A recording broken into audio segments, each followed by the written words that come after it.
13절까지 우리 가정에서 예배 드리신 분들도 저 한 절씩 이렇게 교도하도록 하겠습니다.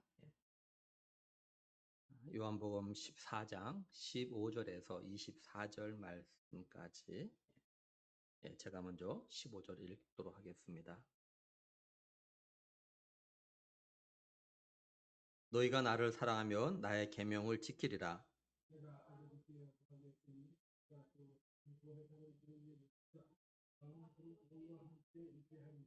그는 진리의 영이라 세상은 능히 그를 받지 못하나니 이는 그를 보지도 못하고 알지도 못함이라.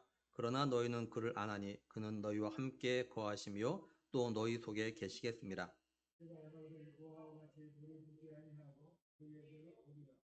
조금 있으면 세상은 다시 나를 보지 못할 것이로되 너희는 나를 보리니 이는 내가 살아있고 너희도 살아있겠습니다.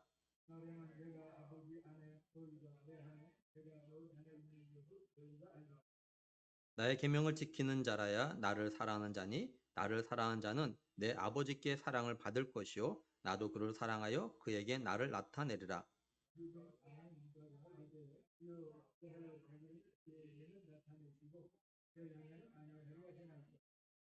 예수께서 대답하여 이르시되 사람이 나를 사랑하면 내 말을 지키리니 내 아버지께서 그를 사랑하실 것이요 우리가 그에게 가서 거처를 그와 함께 하리라.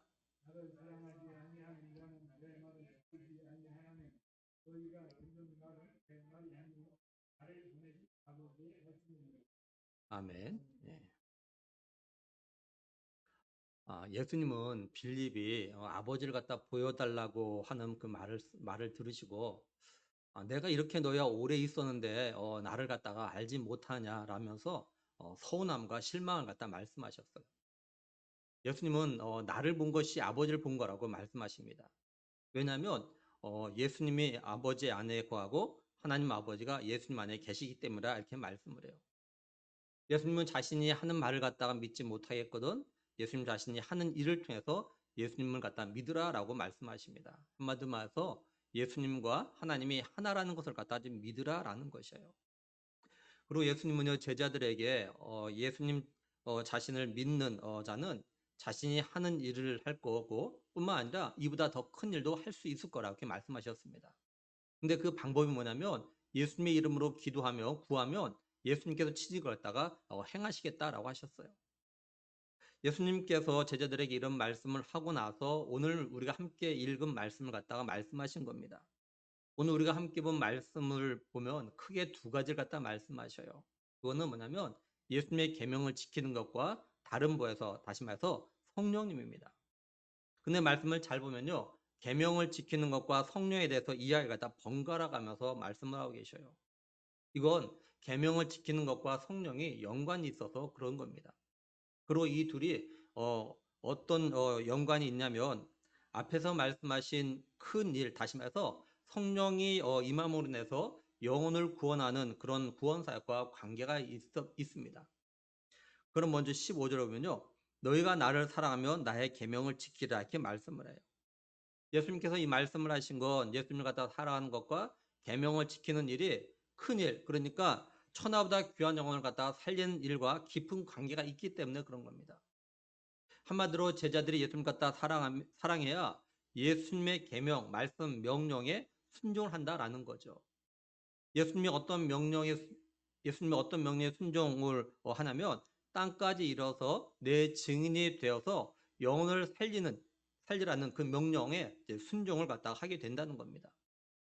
그래서 헬라어 원문을 보면요, 사랑하며 그리고 계명을 지키라 이 동사가 모두 능동태로 되어져 있어요. 다시 말해서 자기 스스로 예수님을 갖다 사랑해야 자기 스스로 예수님의 계명 말씀에 순종을 하게 된다, 지키게 되어진다라는 것입니다. 그러니까 사랑과 순종은요, 어떤 면에서는요, 동전의 양면입니다. 사랑과 순종, 다시 말해서 사랑과 계명을 지키는 건요, 또 바늘과 실의 관계와 같은 것이에요. 따라오게 되어 있어요.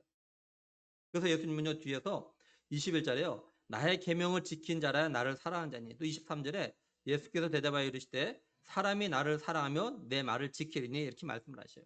이건 맞는 말이죠. 왜냐하면 우리들도요, 내가 정말로 사랑하는 사람을 위해서라면요, 그 사람이 말하는 것을 갖다가 어떻게 하든지 간에 들어주려고 하죠.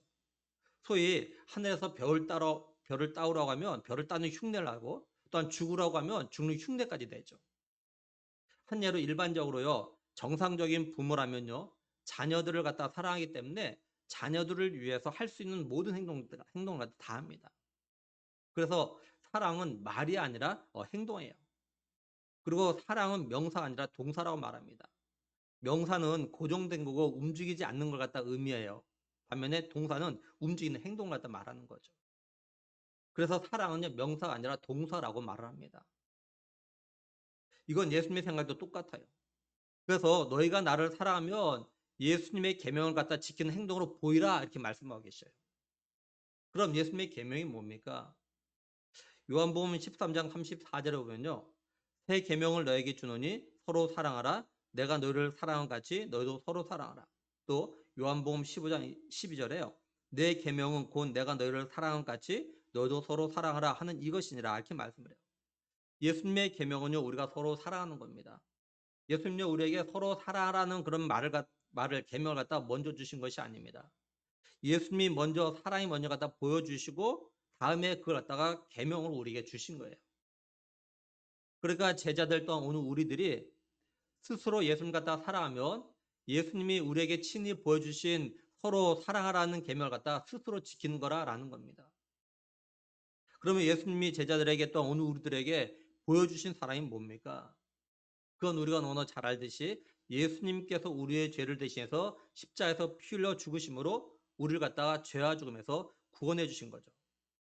예수님은요, 제자들에게 그 무엇보다도, 그 어떤 사랑보다도 죄와 죽음에서 구원하는 그런 사랑을 갖다가 하기를 갖다가 바라고 계신 겁니다.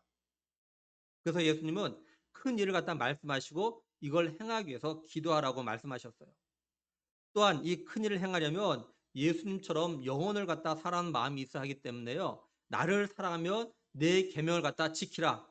다시 말해서 예수님이 가르쳐 주신 서로 사랑하라는 계명을 갖다 지키라, 이렇게 말씀을 하고 계신 겁니다.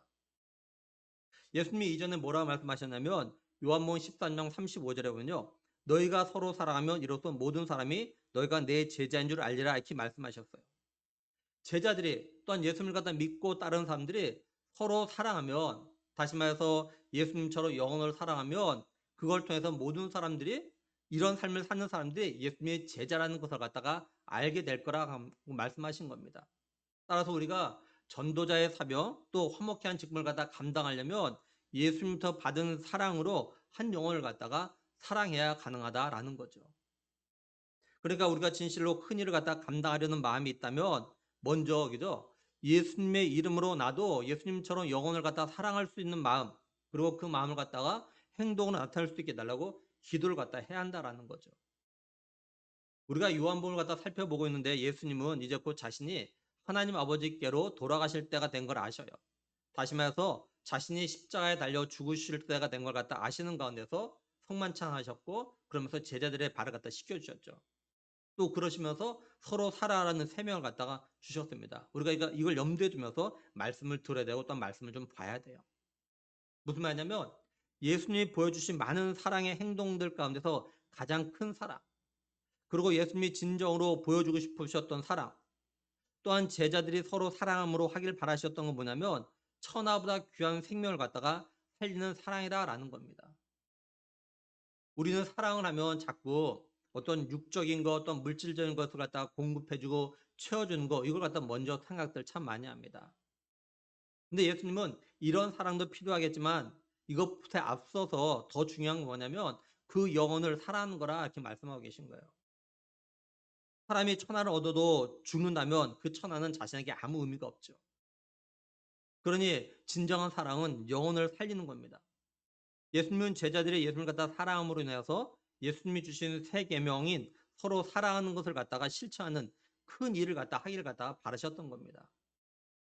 근데 사랑하는 마음으로 영혼을 살리는 일, 전도하는 큰 일을 하고 싶지만 문제는 뭐냐면 이게 우리 사람의 어떤 마음이나 노력이나 힘 가지고 되는 것이 아니라라는 거죠.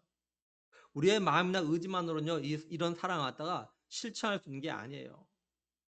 예수님이 이걸 알고 계십니다. 그래서 예수님께서 뭐라고 하시냐면요, 16절에 보면 내가 아버지께 구하겠으니 그가 또 다른 보혜사를 너에게 주사 영원토록 너희와 함께 있게 하리니, 이렇게 말씀을 해요. 말씀 잘 보면요. 예수님께서요. 하나님께 구해가지고 다른 보혜사를 갖다가 제자들에게 보내주겠다 이렇게 말씀하십니다. 여기 보혜사라고 해석된 헬라어 단어가 가진 뜻은 뭐냐면요. 대변자 또한 중보자 위로자 이런 뜻을 갖다 가지고 있어요. 요한일서 2장 1절로는 만일 누가 죄를 범하여도 아버지 앞에서 우리에게 대언자가 있으니 곧 의로우신 예수 그리스도시라 이렇게 말씀을 해요. 여기 대언자나 그리고 오늘 말씀하는 보혜사나 헬라어 원문을 보면 같은 단어입니다. 이게.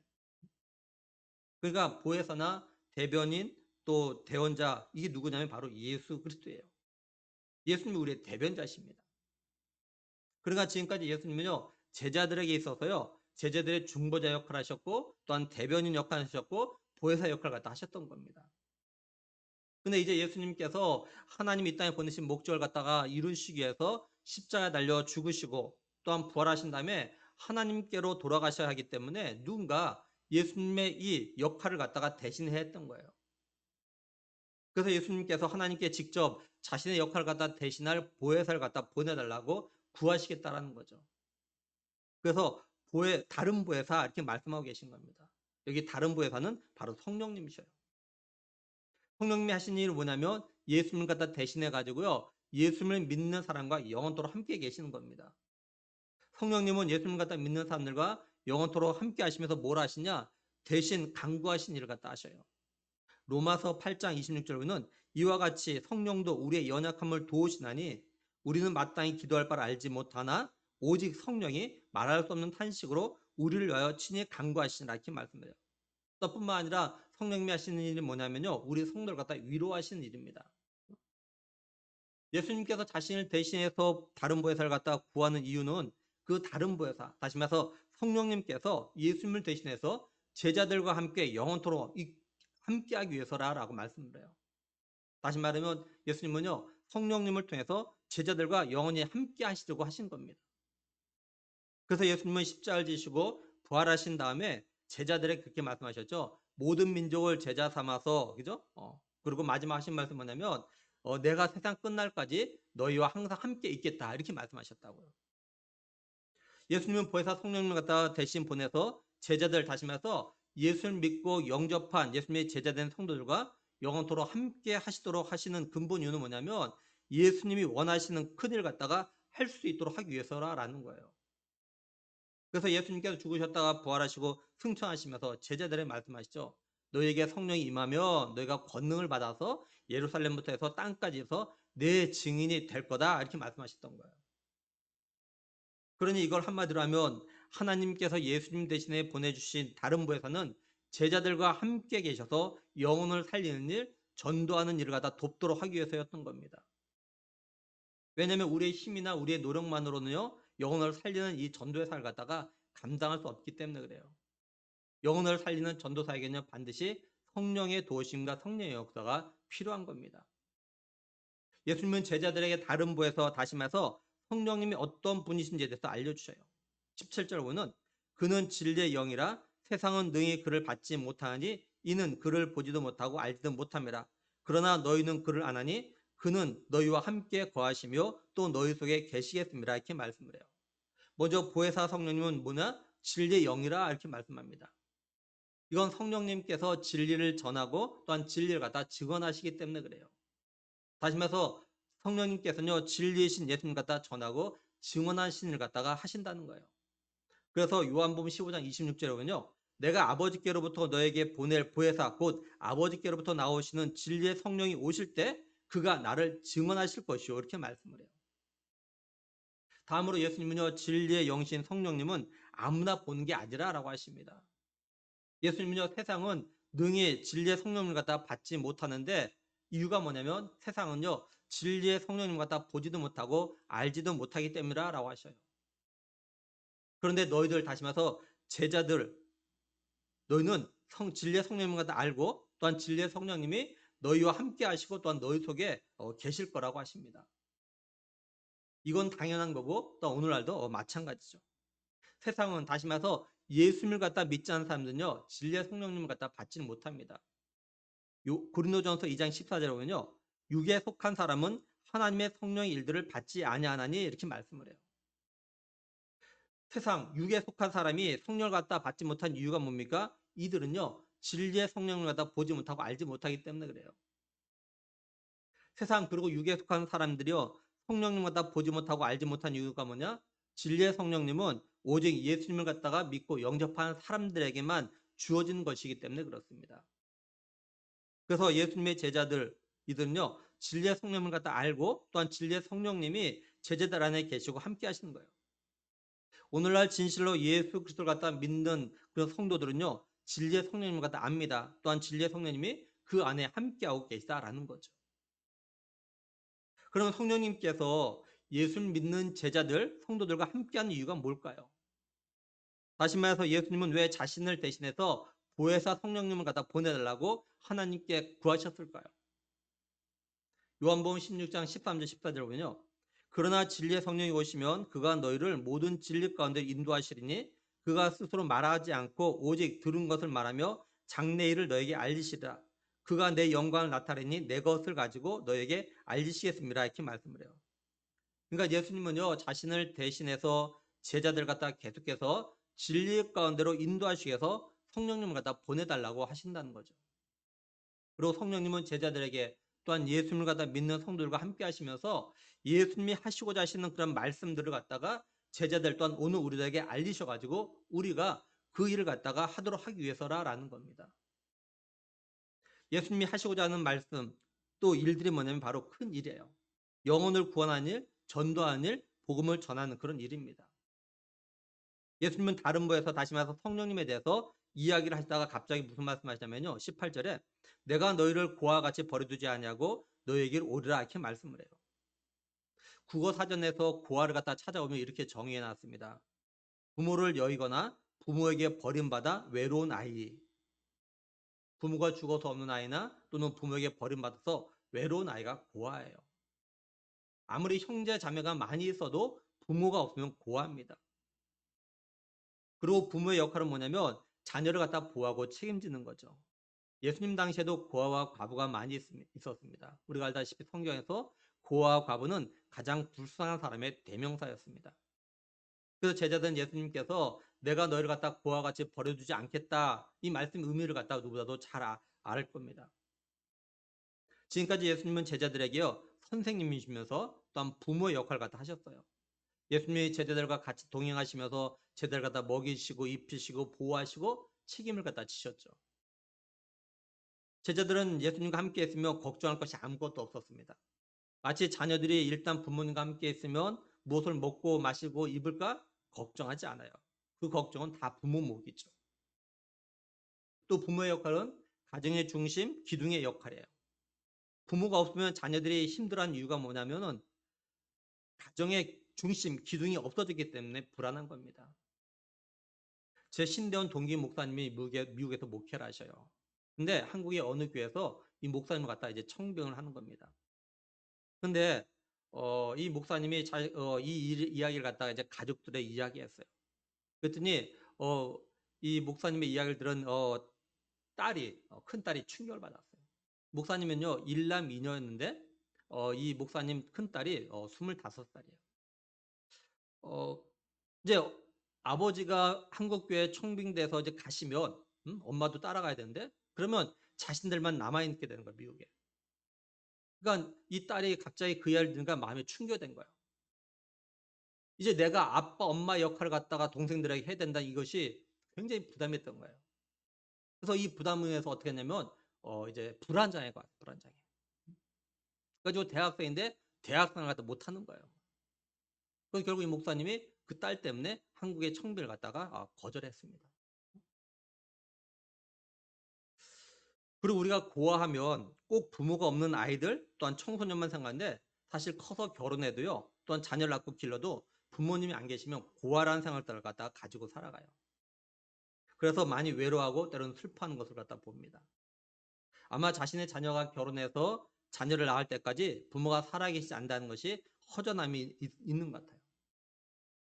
이처럼 제자들은요 예수님이 떠나가고 대신에 보혜사 성령을 갖다 보내주신다고 말씀하지만 마음에는 마치 자신들이 고아라는 그런 불안한 마음을 갖다 가지고 있었던 겁니다. 이제 자신들끼리 어떻게 살 것인가 갖다 걱정했던 거겠죠. 이런 마음과 생각은 단지 어린 자녀들만 가진 건 아닙니다. 사실요, 영적으로 보면은 예수님의 제자들은요, 어린아이예요. 제자들이 하는 행동을 보면요, 결코 어떤 그 영적인 성인의 모습을 찾아볼 수가 없습니다.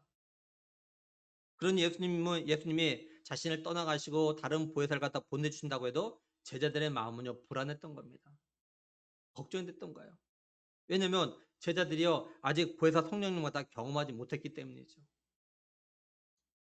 예수님이 이런 제자들의 마음을 갖다가 잘 알고 계셨던 겁니다. 그래서 너희에게로 오겠다 이렇게 말씀하셔요. 이 말씀은 다시 돌아오겠다는 거죠. 예수님은 이전에도 무슨 말씀하셨냐면 내가 너희를 위하여 거처를 갖다 준비하면 다시 오겠다 이렇게 말씀하셨죠. 그러니까 이 말씀은 너희를 갖다 고아처럼 버려두지 않겠다라는 이 말씀 갖다 좀 강조하고 계신 겁니다. 고아의 정의를 본 것처럼 부모가 죽거나 부모에게 버림을 받아서 혼자인 게 고아인데 예수님이 가셨다가 다시 돌아오게 되면 제자들은 고아가 되는 것이 아닌 거죠. 쉽게 예를 들어서 부모가 돈을 벌기 위해서 그죠? 자녀들만 집에 남겨두고 먼 곳으로 타국으로 뭐 간다. 생각해 보세요. 근데 그 부모는 다시 돌아오죠. 그래서 부모가 돈을 벌기 위해서 먼 곳에 갔다고 해서 부모가 같이 안 산다고 해서 이 자녀들 갖다 고아라고 말하지 않아요. 왜냐? 부모가 다시 돌아올 거기 때문에. 그렇죠? 그러니까 예수님은 반드시 자신 돌아온다는 걸 갖다 강조하시면서 좀 약속하고 계신 거예요. 그러면서 예수님께서 또 무슨 말씀하시냐면 19절에 조금 있으면 세상에 다시 나를 보지 못할 것이로되 너희는 나를 보리니 이는 내가 살아있고 너희도 살아있겠습니다. 이렇게 말씀을 해요. 조금 있으면 세상이 예수님 갖다 보지 못한다고 하시는 건 예수님이 십자가에 죽으시고 부활하신 후에 천국에 올라갈 걸 갖다 말씀하신 겁니다. 물론 이렇게 되면 제자들도 이렇게 눈으로 예수님 갖다 보지 못하죠. 하지만 제자들은요, 육적 눈으로 보지 못하지만 영적 눈으로 예수님 갖다 볼 수 있습니다. 왜냐하면 예수님이 가시면 보혜사 성령님이 제자들에게 임재하셔서 성령의 도우심으로 영의 눈이 열려서 자신들과 함께하고 계신 예수님을 갖다가 보게 되는 거죠. 그래서 하신 말씀이 이는 내가 살아있고 너도 살아있겠습니다. 이렇게 하신 겁니다.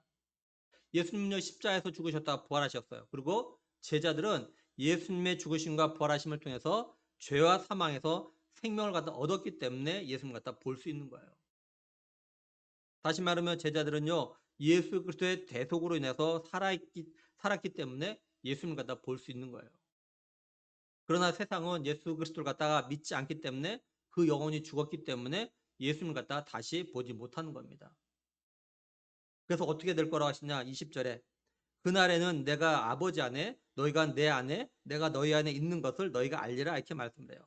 여기 그날에는 예수님께서 약속하신 보혜사 성령님이 오시는 그런 날입니다.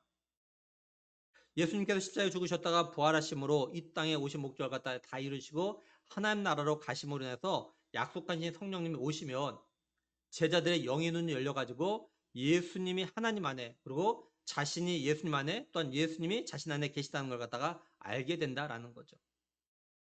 이건 오늘 우리들도 마찬가지죠. 우리들 역시도 성령의 역사로 말미암아 영의 눈이 열려서 지금 살아계신 예수 그리스도를 갖다 보고 믿는 거죠. 하나님과 예수님이 하나이시고 또한 예수님과 우리가 하나인 것도 영의 눈을 통해서 보고 아는 겁니다. 반면에 예수 그리스도 갖다 믿지 않은 자들은요. 그 안에 성령님이 안 계시기 때문에 그들의 영적 눈이 감겨 있어요. 그래서 이들은 살아계신 예수 그리스도를 갖다가 보지 못하는 겁니다. 하나님께서 우리에게 이런 은혜를 갖다 주신 거죠. 하나님께서 우리에게 세상을 갖다가 볼 수 없는 걸 갖다 보게 하셨어요. 하나님은 우리에게 영의 세계를 갖다 알게 하셨습니다.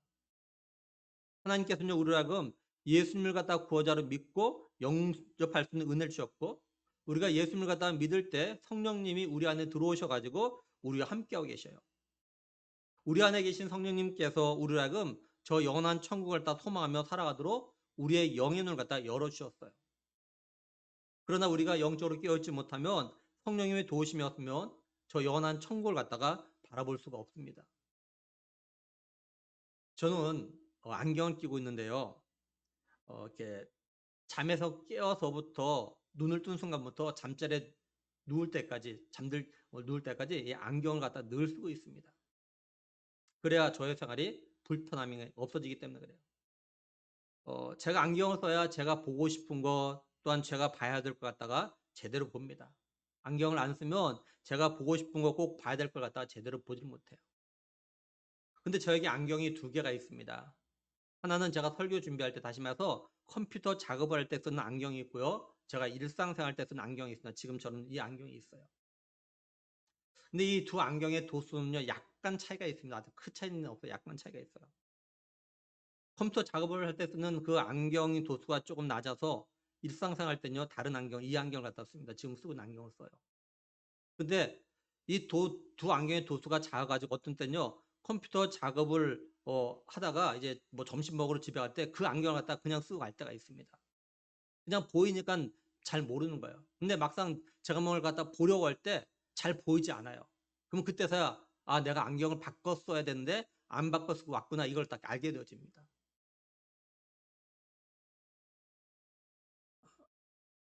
다시 말해서 제가 불편함을 통해서 제가 집에 올 때 안경을 다 바꿔 쓰지 않은 것 알게 되는 거예요. 우리가 성령의 도우심을 구하고 의지하는 게 우리의 안경 같은 그런 존재여야 한다라는 걸 저는 생각했어요. 우리가 잠에서 깨는 순간부터 잠자리에 들어갈 때까지, 그때까지 우리는요, 성령의 도우심을 갖다 받아야 되고 또한 성령님 갖다 의지해야 됩니다. 우리가 성령의 도우심으로 영적인 눈이 열려야 우리의 믿음의 삶을 갖다가 제대로 살아갈 수가 있어요. 그것도 우리가 성령님마다 절대적으로 의지해야 우리가 보고 싶은 걸 갖다가 보는데 불편하지 않게 잘 볼 수 있습니다. 근데 우리가 성령의 도우심을 갖다 받지 않으면요, 절대로 믿음의 삶을 갖다 제대로 살아갈 수가 없어요. 그리고 우리가 꼭 믿음으로 봐야 될 걸 갖다 보지를 못합니다. 그렇게 되면 우리의 믿음의 삶은요, 형편없게 되어져요. 그래서 우리가 성령의 도우심을 갖다가 얼마나 또는 어떻게 받냐에 따라서 우리의 믿음의 삶과 영적인 삶의 내용과 질이 이렇게 달라지는 겁니다. 그러니까 우리는 매일 기도할 때 성령님께서 내 영의 눈을 갖다 열어달라고 기도해야 됩니다. 그래야 우리가 말씀을 읽을 때 영원히 살아계신 주님 갖다 보게 되고 또 만나게 되어지는 것이에요. 또 일상의 삶에서 믿음의 눈으로 보게 되어져서 믿음의 삶이 편하게 되는 겁니다.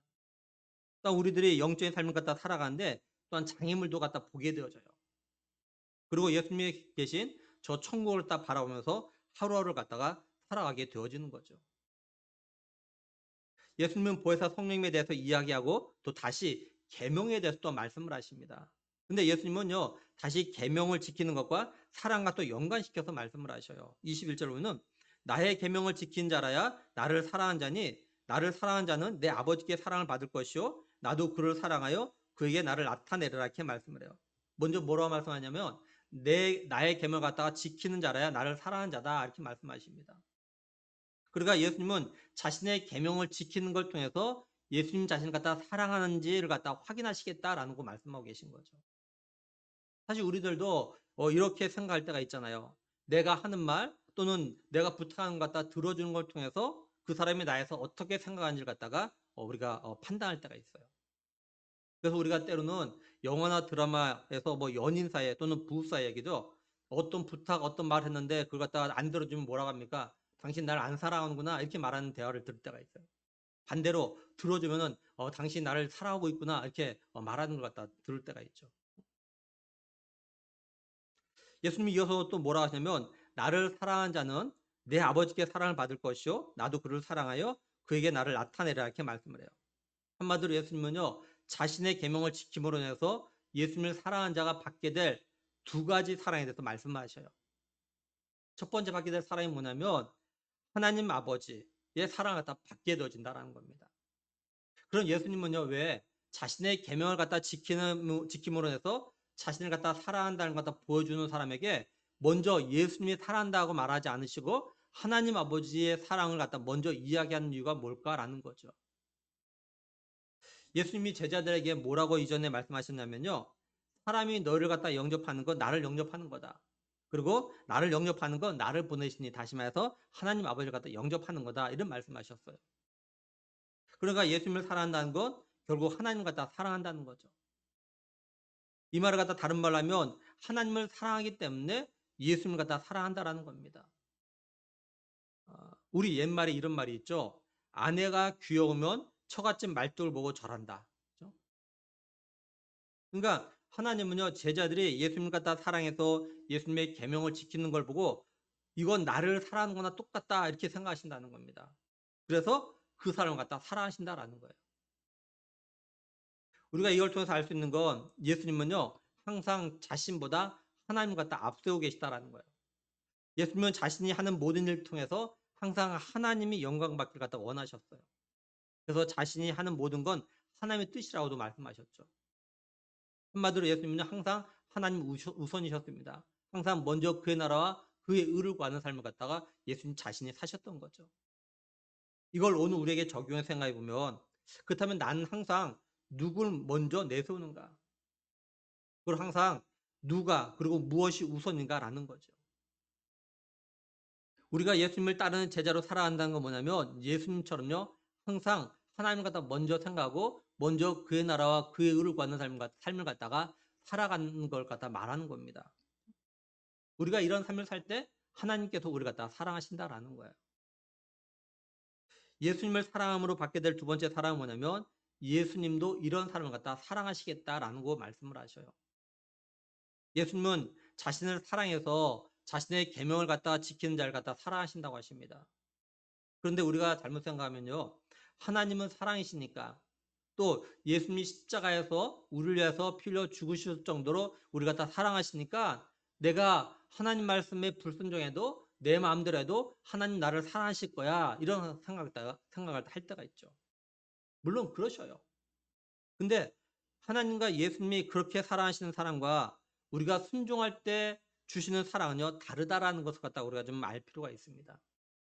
쉽게 예를 들어서 부모가 자신의 자녀들 가운데요, 자녀들 갖다 모두 다 사랑합니다. 그런데 그 자녀들 가운데도요, 특별하게 또 사랑하는 자녀들이 있죠. 예를 들면 부모님 말씀에 순종 잘한 자녀를 갖다 특별하게 더 사랑합니다. 그래서 우리가 영화나 드라마 보면 재벌집 같은 보면은 자녀들 많이 있죠. 근데 그 아버지가 그죠, 자녀라고 해서 그 자녀들에게 똑같이 주지는 않더라고요. 정말로 어떤 자녀에게는요, 더 좋은 회사나 더 좋은 더 높은 직책을 맡기고 변변치 못하고 뭔가 문제가 있는 지멋대로 하는 그런 자녀에게는 어떤 좋은 회사라든지 좋은 직책을 주질 않아요. 그렇다고 안 주는 건 아니더라고. 다 주긴 줘요. 그죠? 근데 차별을 두죠. 그래서 우리는 예수님을 사랑하는 자를 예수님도 사랑하신다는 건 예수님이 이런 사람을 갖다가 더 사랑하신다는 그런 의미로 받아들여야 하는 겁니다. 만약에 그렇지 않다면 예수님께서 이런 말씀 갖다 하실 이유가 없는 거죠. 우리가 잘 알다시피 예수님이 제자들에게 이런 말씀하셨죠. 너희가 나보다 부모나 형제나 자녀를 더 사랑하면 내게 합당하지 않다. 근데 이 말씀이 다른 사람을 갖다 사랑하지 말라라는 그런 말씀은 아니죠. 예수님 갖다 더 사랑하고 먼저 더 생각하고 더 많이 의지해야 한다. 이런 말씀 갖다 하시는 거죠. 마찬가지로 예수님이 모든 사람을 갖다 다 사랑하시지만 예수님을 사랑하는 자를 갖다 더 사랑하시고 그런 사람을 갖다 더 위해 주시고 더 생각해 주시고 더 많은 것을 갖다 베푸신다라는 거죠. 그래서 하신 말씀이 뭐냐면 21절 마지막에 그에게 나를 나타내시라 이렇게 말씀해요. 나타내라. 예수님은 자신을 사랑하는 자를 갖다 사랑하셔가지고 그 사람에게 예수님 자신을 갖다 나타내겠다고 하십니다. 다른 말로 하면 예수님은요, 아무에게나, 다시 말해서 예수님 자신을 갖다 믿는다고 말은 하는데 계명을 지키지 않는 자들, 또 예수님을 갖다 사랑한다고 말은 하는데 예수님 말씀에 순종하지 않는 자들에게는요, 예수님 자신을 갖다 나타나지 않으신다라는 거예요. 여기 나타난다로 해석된 헬라 단어는요, 볼 수 있게 오다 이런 뜻을 갖다 가지고 있습니다. 근데 이 단어가 어떤 단어에서 나온 거냐면요, 명백한 분명한 이런 헬라단에서 나온 겁니다. 그리고 이 명백한 분명한이라는 뜻의 헬라단요, 밝게 하다라는 뜻을 가진 헬라단에서 나온 거예요. 그러니까 뭐냐면 예수님께서요, 자신을 사랑한 자에게 자신을 어떻게 나타내시냐면 그 사람이 예수님을 갖다 밝게 분명하게 볼 수 있도록 그 사람에게 오신다는 거예요. 한마디로 하면 예수님이 어떤 분인지 어느 누구보다도 분명히 알게 하신다라는 거예요. 예수님이 어떤 분인지 다른 사람보다 더 풍성하게 경험하도록 하신다라는 겁니다. 결국 예수님을 사랑하는 자는요, 예수님의 사랑을 더 깊게, 더 넓게, 더 높게, 더 길게 알게 된다는 거죠. 다른 말로 하면 예수님을 사랑하는 자는요, 믿음의 사이가 얼마나 넓고 높고 깊은지가 다 경험하게 하신다는 거예요. 또 다른 말로 하면 예수님의 십자가의 사랑과 은혜가 얼마나 놀라운 건지를 갖다가 알게 하신다는 겁니다. 그래서 성경 보면 우리의 믿음의 선진들 가운데서요, 진실로 예수님의 사랑을 갖다가 누구보다도 더 많이 경험한 그런 사람들이 있습니다. 그죠? 그 예를 들면 뭐 바울을 비롯해서 뭐 베드로라든지 사도 요한 등이 그랬죠. 그죠? 이들은요, 예수님의 구원자 되심과 또한 예수님의 십자가 사랑과 은혜를 갖다가 그 어떤 사람보다 더 많이 알았습니다. 그래서 예수님을 전한 일에 자신의 목숨을 갖다 걸었어요. 그리고 수많은 선교사님들이 그렇게 해왔죠. 이걸 오늘 우리 각자에게 적용해서 어떻게 생각해 볼 수 있을까요? 내가 예수님을 갖다가 얼마나 알고 있고 그 사랑을 갖다가 얼마나 경험하며 살아가고 있는가? 나는 예수님의 십자의 사랑과 은혜에 대해서 얼마나 깊이 깨닫고 있는가? 사실 다 예수님 믿는다고 하지만 모든 사람이 다 똑같이 예수님의 사랑과 그 은혜들, 십자의 은혜들 똑같이 느끼고 깨닫는 것이 아니에요. 보면 다 달라요. 다 다르다고요. 이걸 다른 말로 하면 내가 예수님을 얼마나 사랑하고 그래서 얼마나 예수님의 계명에 순종의 삶을 살고 있는가라는 겁니다. 그렇죠? 왜냐하면 예수님께서 나를 사랑하는 자는 내 계명을 지킬 것이다. 또 내 계명을 지킨 자는 나를 사랑하는 자다 이렇게 말씀하셨기 때문에 그래요. 그러니까 예수님의 사랑 갖다 알면 알수록 더 많이 예수님 말씀에 순종의 삶을 갖다 살아가는 거예요. 우리 자신들이 예수님의 사랑 갖다 많이 받고 있다면 그건 그만큼 다른 사람보다 더 많이 받고 있다면 내가 예수님을 갖다 많이 사랑하고 있고 그래서 예수님 말씀에 그만큼 순종하려고 노력하고 있다는 겁니다. 이게. 반대로 자신이 예수님의 사랑 갖다 조금 받고 있다면 그건 그만큼 자신이 예수님을 갖다 덜 사랑하는 거고 그래서 예수님 말씀에 덜 순종하고 있다. 그런 말이 되는 거예요. 이게. 그렇죠? 예수님께서 자신을 사랑하는 자에게 이처럼 자신을 갖다 나타낸다고 하자 가룟인 아닌 유다가 뭐라고 하냐 22절에는 가룟인 아닌 유다가 이르되 주여 어찌하여 자기를 우리에게 나타내시고 세상에는 아니하려 하시나이까 이렇게 말씀을 해요. 여기 말하는 유다는요 누가복음 6장 16절은요 야고보의 아들 유다 그렇게 오고 마태복음 10장 3절과 마가복음 3장 18절은요 다데오 이렇게 되어져 있습니다. 여기는 예수님의 12제자 이름을 갖다 쭉 기록하고 있거든요. 지금 말씀드린 데는 거기는 이렇게 나와 있어요. 그래서 가룟인 아닌 유다 이렇게 이야기하고 있는 겁니다. 이 유다가 예수님에게 우리에게 다시 말해 제자들에게는 예수님을 갖다 나타내시면서 왜 세상에는 안 나타내십니까? 이렇게 물어요. 그래서 예수님께 뭐라고 하시냐? 23절 24절에 예수께서 대답하여 이르시되 사람이 나를 사랑하면 내 말을 지키리니 내 아버지께서 그를 사랑하실 것이요 우리가 그에게 가서 거처를 그와 함께 하리라. 나를 사랑하지 아니한 자는 내 말을 지키지 아니하나니 너희가 듣는 말은 내 말이 아니요 나를 보내신 아버지의 말씀이니라 이렇게 말씀해요. 한마디로 말하면 너희가 나를 사랑해서 내 말, 내 계명을 갖다 지킨 자들이기에 너에게 나타내는 거다 이렇게 말씀하시는 거죠. 하지만 세상은 예수님을 갖다 사랑하지 않기 때문에 예수님 말을 갖다 듣지 않기 때문에 세상에는 나타나지 않으신다라는 겁니다. 이건 오늘 우리에게도 사실 동일합니다. 예수님은요 자신을 사랑하는 자에게 자신을 갖다 더 많이 나타내셔요. 그래서 예수님을 갖다 사랑하고 그 말씀에 순종한 자는요 예수님과 교제하는 삶의 기쁨을 갖다 더 풍성하게 누리게 되어집니다. 근데 예수님을 갖다 사랑하지 않는 성도 그리고 예수님을 갖다 믿지만 순종하지 않는 성도에게는요 더 이상 예수님을 갖다 나타내시지 않으셔요. 그래서 이런 성도는요 믿음의 삶이 참 답답하고 힘들게 느껴지고 재미가 없는 겁니다. 그러니까 다 예수님 믿지만 모든 믿는다고 하는 사람 성도들이요 똑같이 믿음의 삶의 재미를 느끼는 건 아니에요. 어떤 사람 믿음의 삶이 정말 재미없어요. 근데 어떤 사람은 믿음의 삶이 재미가 있어요. 신나고요. 왜요? 예수님께서 나타나신 게 다르기 때문에. 경험하게 하시는 믿음의 삶이 다르기 때문에 그래요. 쉽게 예를 들면 아무리 사랑하는 사이, 연인 사이, 부부 사이라 해도요. 서로 사랑하는 게 확인이 될 때 둘 사이의 교제 또 함께하는 삶이 행복하고 기쁨이 넘치잖아요. 하지만 어떤 방법으로든지 서로 사랑이 확인이 안 되면 둘의 관계, 교제, 그리고 함께한 삶이 답답하고 힘들고 재미가 없어지잖아요. 분명히 사랑해서 결혼한 사이고 서로 사랑하는 관계지만 사랑이 확인이 안 될 때는 이런 게 달라져 이게. 확인하는 거와 확인하지 않는 것과. 그죠? 한번 우리 자신들을 갖다 한번 돌아봐요. 예수님께서 나에게 예수님 자신을 갖다 얼마나 나타나고 계신다고 생각하는가?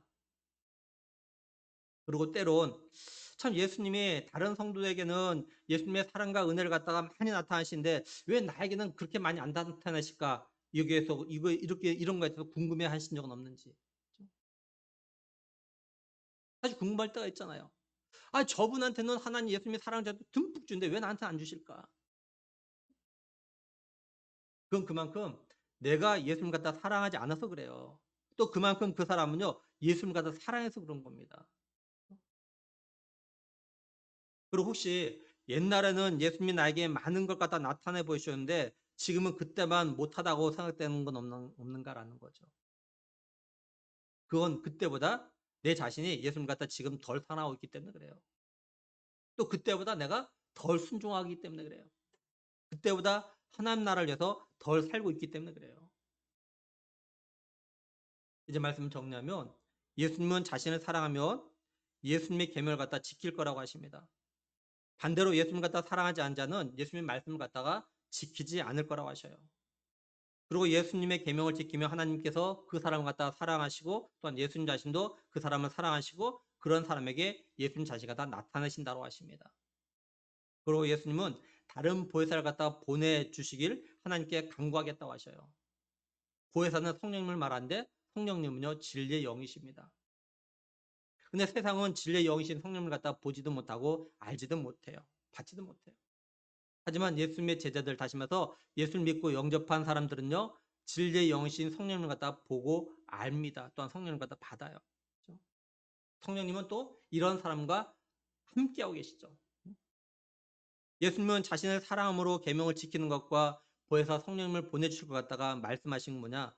무엇보다도 예수님을 믿는 자들이 예수님이 하신 큰일, 다시 말해서 영혼을 구하는 사역을 갖다가 이어받아서 해야 하기 때문에 그래요. 다시 말해서 아무나 예수님이 하신 구원 사역을 갖다가 이어서 감당할 수가 없다라는 겁니다. 오직 예수님을 갖다 사랑하는 마음으로 그 말씀에 순종하고자 하는 마음이 있어야 되고 또한 성령님의 도우심이 있어야만 가능하기 때문에 그래요. 그래서 예수님은요 자신이 아버지께로 돌아가실 때가 되었을 때 제자들에게 이런 말씀을 갖다 하셨던 겁니다. 예수님은 오늘 우리들도 예수님을 사랑함으로 예수님의 계명을 지키는 삶을 갖다 살길 원하셔요. 우리들이 서로 사랑하라고 하신 그 계명에 따라서 천하보다 귀한 영혼을 갖다가 사랑하는 마음으로 그들에게 복음을 전하길 원하시죠. 그래서 예수님은요 보혜사 성령을 갖다 보내주신 겁니다.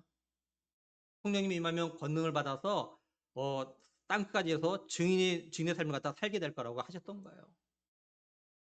우리가 예수님을 사랑함으로 전도자의 삶을 살 때 하나님과 예수님이 이런 사람을 갖다 더욱 사랑하십니다. 뿐만 아니라 예수님은 이런 사람에게요 더욱 십자가의 은혜와 사랑의 깊이와 넓이와 높이와 길을 갖다가 깨닫게 하셔서요 기쁨을 갖다 더욱더 충만하게 해주셔요. 한마디로 예수님은 이런 사람에게 예수님 자신을 갖다 풍성하게 나타내십니다.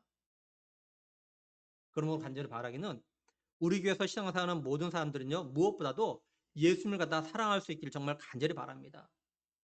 그리고 보혜사 성령님의 도움을 받아서 예수님을 갖다 사랑하는 마음으로 예수님이 원하시는 전도자의 사명 그리고 영혼을 구원하는 큰 일에 전심전력 다해가지고 예수님으로부터 더욱 사랑받는 우리가 될 수 있기를 우리를 사랑하셔서 십자가에서 죽으심으로 구원해 주신 우리 주 예수 그리스도의 이름으로 간절히 축원합니다. 기도하시겠습니다. 하나님 참 감사합니다. 우리를 사랑하셔서 예수님을 보내주셨고 예수님께서 또한 우리를 사랑하셔서 십자가에서 피 흘려 죽으시고 우리를 갖다가 죄와 죽음에서 구원해 주신 그 놀라우신 은혜를 기억하며 감사함을 드립니다. 하나님, 예수님께서 우리에게 바라시는 건 정말로 우리 스스로가 예수님을 갖다 사랑해서 예수님의 계명 서로 사랑하라는 것. 근데 가장 서로 사랑하는 것이 뭐냐면 예수님께서 우리를 갖다가 죄와 죽음에서 구원하신 그 사랑. 우리가 정말로 천하보다 귀한 영혼을 갖다가 죄와 죽음에서 구원하는 그런 일을 감당하는 전도자의 삶을 감당하는 것, 이것이 가장 큰 사랑이라는 것을, 또 이것이 정말로 서로 사랑하는 것이라는 것을 우리가 다시 한번 꼭 기억할 수 있게 하여 주시옵소서. 하나님 아버지, 우리가 예수님께서 우리에게 바라시는 이런 사랑을 통해서 예수님이 우리를 갖다 더 사랑하시는, 정말 예수님의 사랑을, 예수님의 은혜를 갖다 풍성하게 경험하게 하시는 그 은혜를 갖다 누리는 우리의 남은 믿음의 삶 될 수 있도록 은혜 주실 동안 간절히 원하옵고 우리 주 예수 그리스도의 이름으로 기도드리옵나이다.